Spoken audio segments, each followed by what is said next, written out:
Happy Friday, everybody. Today's gospel is perhaps my favorite New Testament passage. It's the 21st chapter of the book of John, and it is the last appearance of Jesus before he ascends into heaven. And if you remember, this part's not in our reading, but if you remember, Peter and 6 of the other disciples are out fishing, and night has come to a close, it's dawn, and they see a fire on the beach and a man standing next to it.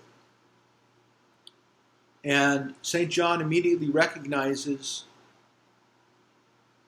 Jesus, and he says, "It is the Lord." And we're told Peter hikes up his cloak, jumps in the water, and swims to meet Jesus. Sounds like St. Peter. And then they share breakfast. Something that Jesus seemed to do a lot during his ministry, but in a particular way did intentionally after the resurrection.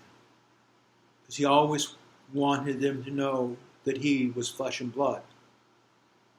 Glorified flesh and blood, but flesh and blood. And after the breakfast, he pulls Simon aside and he says, "Simon, son of John, do you love me more than these?" "Yes, Lord, you know that I love you." This goes on 3 times. That doesn't come across in English, but there are 2 different words. Well, actually, there are 4 different words for love in Greek. Jesus and Peter use 2 different ones here. Jesus asked him, "Do you agape me? Do you love me with all your heart? Do you have a true Christian love for me?" And Jesus responds, "I filioque you," or I philios you. I love you like a brother. Then again, Jesus asks, "Do you agape me?" And Peter responds, "I philios you." And then the 3rd time, and this is where we don't catch it in English, Jesus says, "Peter, do you philios me?" And he says, "Yes, Lord. You know that I love you. Philios you. You know everything." And it's beautiful to me for a couple of reasons. It's a wonderful setup on the part of Jesus.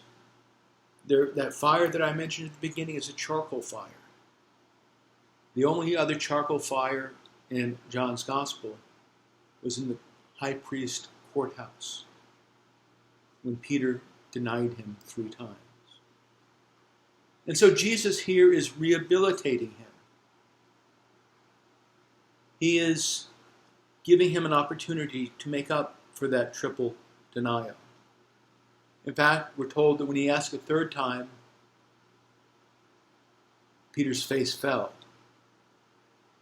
because he was ashamed of what he had done.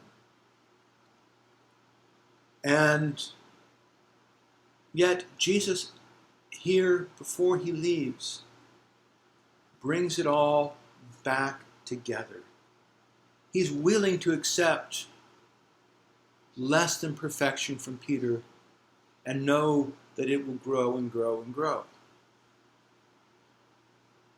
Because the Holy Spirit will work on and purify Peter.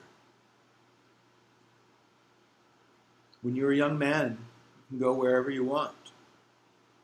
But when you grow old, someone else will tie a rope around your waist and lead you where you do not want to go.